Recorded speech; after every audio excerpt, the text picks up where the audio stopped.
Good morning, students. Today I am going to teach you topo sheet. Topo sheet is very important for your ICSE exam. You all know because it is a compulsory part and which consists of 20 marks. So, shall we start? Okay. Now, the number of topographical sheets which may come in your exam are either 45D7 or 45D10. We shows the parts of Rajasthan and Gujarat. In 45D7 and 45D10, there are so many maps are there and we don't know which topo sheet will come in your exam. So, I will teach you the basic knowledge so that in exam if any topo sheet will come from anywhere, you can do it easily. Okay? So first let me tell you the important topics relating to topo sheet. And these topics are, first I explain you that is the number of the topographical sheets, that is the 45D7 and 45D10. Now second most important, that is the scale of the map. Now first let me tell you what is scale or what is the definition of scale. Scale is the proportion between the distance on the map and the corresponding distance on the ground. There are three ways in which scales are indicated on the topographical map. These are by the statement, by representative fraction and by the linear or the graphical scale. Now, by the statement of scale expresses the relation of map to ground in words. For example, 2 cm is equal to 1 kilometer. Okay. Now next is the by representative fraction. This is the ratio between the distance on the map and the corresponding distance on the actual ground. Example, that is the 1:50,000. This means that 1 centimeter on the map is equal to 50,000 centimeters on the ground. Now the next scale is the bilinear scale or the graphical scale. It is given below the map. It is divided into the primary and the secondary divisions. The distance between 2 points on the map can be measured with the help of dividers, and then the actual distance on the ground can easily be calculated with the help of the linear scale. So these are the scales. Now the next point, that is the 4-figure grid reference. Now I'll explain you these points now. When I will explain you the topo sheet, whenever you got any problem now, whenever your live classes will be there, in that time you will prepare your questions related to topo sheet. Either your history class will be there or geography, no problem, because I am teaching both the subjects. So you can ask me the questions related to topo sheet, because I know in history very less students they have a problem because stories are there. You can read that story, you can learn the question answers, no problem will be there. But here in the topo sheet and the map work, you have to do regular practice, and if any confusion, if any queries will be there, you will make the list of the question of this topo sheet, okay, and ask me your queries, your problems in these live classes. Either history class will be there or your geography class will be there. Okay, beta? Now, next I will explain you about the 4-figure grid or the 6-figure grid. Now, first just see, you can see that students, I have drawn a kind of your map grid. Now, first let me tell you what are grids. Grids are the intersecting lines which are drawn on your map with red color. Okay. Now, in this grid, there are easting and the northings are there. Now, how you will know which lines are the easting and which lines are the northing?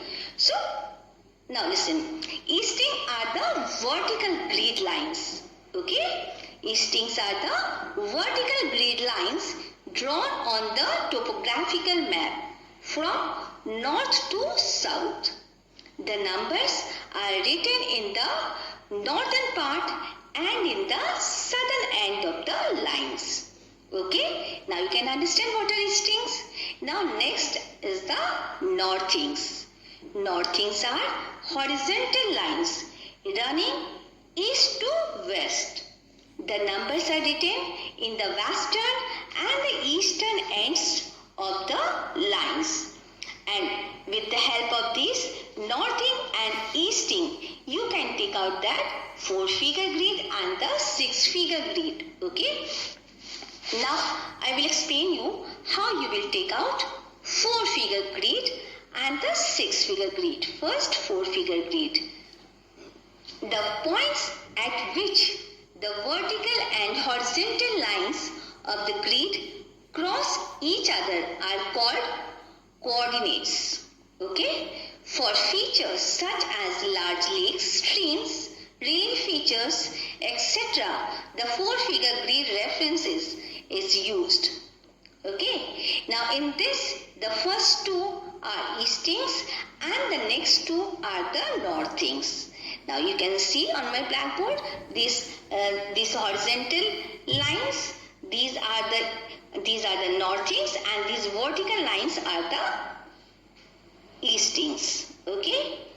Now suppose you have to take the 4-figure grid of this survey tree. Then you see what is the number of this thing, in which box. There are so many boxes are there because in a topo sheet near about 10 boxes are there, vertical boxes are there, 10 horizontal boxes are there. Okay, in my next part I will explain you how to take out the area of the whole map. Okay, now first let me tell you these boxes, where the boxes are there, these boxes their length and breadth, that is the 2 centimeter is the length and 2 centimeter is the breadth. And as we know, scale is there, that is by statement 2 centimeter is equal to 1 kilometer. So automatically one box their area will be 1 kilometer into 1 kilometer is equal to 1 square kilometer. Okay. Now in my next point I will explain you this one also there. Okay. First you listen how we will take out 4-figure grid. Now first you see I have drawn this one box. In this box I have to take out the 4-figure grid of this survey tree. Okay. Now this box numbers are mentioned there in both the side of that box. Now here easting is what? Easting is 25. Okay, and the northing is 10. So in this box this survey tree is there. So how you will take out the 4-figure grid? Your 4-figure grid will be 25, 10. Only this much you have to write, nothing else. So it is very easy, you can understand. Okay, now next is the 6-figure grid. Okay, now the 6-figure grid reference gives the exact location and generally has 6 numbers. Okay, 6 numbers are there now. So it is called 6-figure grid. The first 3 are the eastings and the next 3 are the northings. Okay, by using the first 2 of the easting and northing, we can locate the 4-figure grid reference. But before that, let me tell you, you have to know it very carefully that whenever you will take out the 4-figure or 6-figure grids, first what you will do, you have to know that easting are always taken first and then the northing. Okay, so by using the first 2 of the easting and northing, we can locate the 4-figure grid reference. Then the next procedure what you have to do in the 6-figure grid, then divide the square into 10 parts, both along the vertical as well as horizontal line. Okay, you have to divide this box, its length and breadth, both you have to divide it into 10 parts, not blocks, 10 parts. Okay, now when you will divide it 10 parts, how you will divide? The first one you leave it. From the second you have to divide it in that way, 1, 2, 3, 4, 5, 6 in that way, and the last one you will take it as a 10. Okay, now where the survey tree is there. That survey tree, you draw this, you will draw this line like this, and now you will take out the 6-figure grid. So what will be the 6-figure grid? Now you count first and you see 6-figure grid will be 25, 6, 105, 256105. So first 3 will be the easting and the next 3 are the northing. So in this way you will take out your 6-figure grid. Okay. So today you all will do practice to take out how to take out this 4-figure and 6-figure grids. Okay. And in my next lecture I will explain you about the how to take out the area of the map and the other important topics related to your topo sheet. But for today, up to this only. The reason is what? So that you can do practice again and again. If you got any problem in your live class, you will ask. Okay? Okay. Bye beta. Take care.